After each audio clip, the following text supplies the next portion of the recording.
Hey guys, nice to have you with me. Susannah here. I'm chatting to you from my flat in Barcelona today. I've been at the beach this morning. It is November and it is glorious blue skies. And I live, you might know, half Barcelona, half Bristol.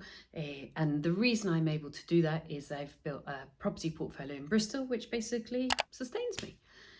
And in order to do that, we did a lot of deals. I worked very hard for a period of time, you work hard for a number of years doing what other people maybe decide they don't want to do in order to be able to live your life for the rest of your life the way maybe, just the way you dream, isn't it? So we sourced over £45 million worth of property, over 200 deals. We bought, sold, flipped, sourced, joint ventured, borrowed money. I raised millions of pounds, paid it all back, and I built a property portfolio. Mainly at the moment, at one point I did quite a lot of service accommodation, but at the moment I've mainly got single lets and I've got student multi-lets. And quite a few of my houses are paid off, and that is absolutely the trajectory, if I can say the word right, that I like to go. I like the satisfaction of having properties paid off. I want to keep going down that way because, and I know that other people say that they don't want to do that, but now for me, I don't want the banks tell me what to do. But that is not what we're going to talk about today. Today we're going to talk about how much is good profit when you do a property. And why are you asking that? Are you asking permission to earn? Do you maybe feel that you've got what you might, it's kind of commonly termed these days, a money block? We all have money blocks, by the way. This is peer-to-peer. Do you have a money block? And if so, what is it? It's probably going to show itself physically in your body. I mean, I'm a real write a list, get it done, go for it, do the maths. But at the same time, I really recognize, the more I look back, that I really recognize how much mindset really, really helps. And I still have money blocks. So is there a money block either from your family upbringing, or from society around you, or from the friends and the groups you surround yourself with now? Or maybe there's a money block because you're in a job at the moment. So the average UK salary at time of filming is about 32,000. So if I turn around and say, well, I'd love it if you got 300,000 a year, you'd be like, that's impossible. Not you, but a person would be, because that's 10 years worth of work. No, it's not. No, it's not. It's just 6 flips, which is only one every 2 months. So if you do recognize that you've got any money blocks, maybe just take a little moment, have a little cup of tea, and whoops, tiny bit of lipstick there, sorry, and figure out where your money blocks are coming from. Let's get back to the subject. How much is good money when you do up a property? So are you flipping or are you renting? Let's do both. Flipping, 20% markup. If the whole thing costs you 100,000, which these days it's clearly not going to, because property's worth more than that. But if the whole thing costs you 100,000, buying it, the interest costs, the lawyer's costs, any renovation costs and any other costs was 100,000, and you're going to flip it, I want you selling it for 20% more. So you times it by 1.2. If the whole thing, that's much more likely these days, cost you 250,000, and you're going to be selling it times 1.2, so you're adding this, the 20% markup is your profit, that multiply it or add a fifth of all the costs, times it by 1.2, you're going to be selling it 300,000, you're going to make roughly 50 grand per property, aren't you? So an average UK terrace property selling at 300,000 is going to be 50 grand. If you're in London, you're selling properties at 500,000, you should be making what? 20%, so roughly 100,000. If you're selling properties at million, you're quite right. If you're selling properties at million, you should be making roughly 200,000 profit. So the average industry standard markup is 20% profit on properties you flip. Job done. So the question is, how many projects do you want to do and how much cash do you want to earn? Year one, maybe you're like, I'll do 2 projects. I'll earn, 2 projects, average property, sell them at 300, roughly between 50 and 60,000 profit per go. I'll earn 100 grand, thanks, Suze, very nice. Maybe by year 3, you're like, I got this, baby. I'm going to do 12 projects. I got 3 sets of builders. I got some funders.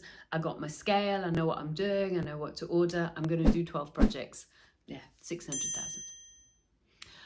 Now let's look at rental. So one of the great ways of measuring, not profitability, but the proportion of rent as a percentage of the purchase price is a little equation called yield. You may have heard of it, you may not have heard of it.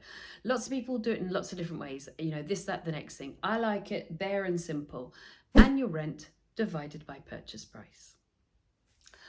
So if I can take a classic example, if my annual rent is £1,000 a month, it'll be £12,000 a year, and my purchase price is 120 grand. Do you see how easy I'm making this?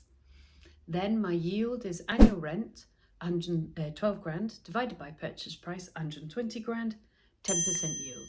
And what do I need you to do? 10% yield and above. To give you an idea, most of my HMOs are between 17 and 23% yield. Most of my single lets are over 10% yield because I got them really, really discounted. I've got one at 9.9%. But that doesn't give you profitability, but it allows you to compare kind of apples with apples of efficiency of the project. But actual profitability, obviously you'll figure it out a year later because you see what really happened, but why don't you work it out in advance? So you're going to get your rent. So if I just take some of my student properties, 3,500, yeah, you're then going to take off the money it costs to manage them. Either you're going to do that and pay yourself a fee, or you're going to pay somebody else. So I don't know, let's just say 10%. So there's £350 off straight away. And then you're going to take off repairs. Now, repairs are 10% a month. You don't always spend 10% a month, but over the year, you'll spend 10% of the rent every single year, if you're a decent landlord, and I know you will be. So another £350. So on my 3,500, I've taken off 700 quid before I've gone to my mortgage. Now, I don't know what your mortgage is going to be, but I want you max 75% loan to value, and I want you ambitiously pushing down that mortgage quite soon after you started buying the house. But I don't know, let's just say it's £1,000 just to keep life easy. So now we've taken £1,700 off the rent of 3,500. Why don't we say it's 1,050 just to make it perfect? Because then we can take £1,750 and guess what we're left with? £1,750 a month on one property. Your mortgage might be more. Your mortgage might be 1,750 instead of 1,000, in which case you're making £1,000 a month on one property. Because when I rent out properties to students, the utilities are the student's responsibility, not mine. So I'm responsible for the management of the property, the insurance of the property, which I tie into the management, and also the repairs of the property. And I keep my properties in good nick. So minimum, I want you making £1,000 a month off a property, or quite frankly, I don't want you bothering. I do some single lets. You won't make £1,000 a month off a single let usually, unless you started to pay the property down. And I've actually retained my single lets because they're like so easy to manage, but I actually push really hard on paying those properties down, and quite a few of my single lets I've got no mortgages on at all. So what the rent coming in is only minus the management fee and the repair cost, and everything else is mine, which is quite nice. So I want you minimum per unit, I want you to target £1,000 profit per month, i.e. 12 grand a year. So if your annual average salary was 32,000, which is the annual UK average salary, you can replace that salary by doing one average flip in an average location with an average selling price and an average markup a year, and you still get 18 grand more. That's nice, isn't it? But obviously, I want you to do more. Or you can replace it by that's incorrect. 2 and a half. So basically 3 properties, because each property is going to make 12 grand a year. So 3 properties is 36. None of this is seeming too hard. I mean, there's technical stuff, so definitely visit my website. It's called thegoodpropertycompany.co.uk. Tons on there that you can download straight away. There's packs, there's checklists, there's occasionally live webinars, not always. There's on-demand webinars. There's my fantastic academies on there. There's checklists for you. So, and there's obviously the YouTube channel. I want you to like and subscribe, please, because that'll give you all the videos coming out to you. But none of this is beyond the ability of the normal person to go, well, I could do 3 properties, or I could flip like 1 a year, or I could flip 2 a year, or I could flip 12 a year. Woo-hoo-hoo!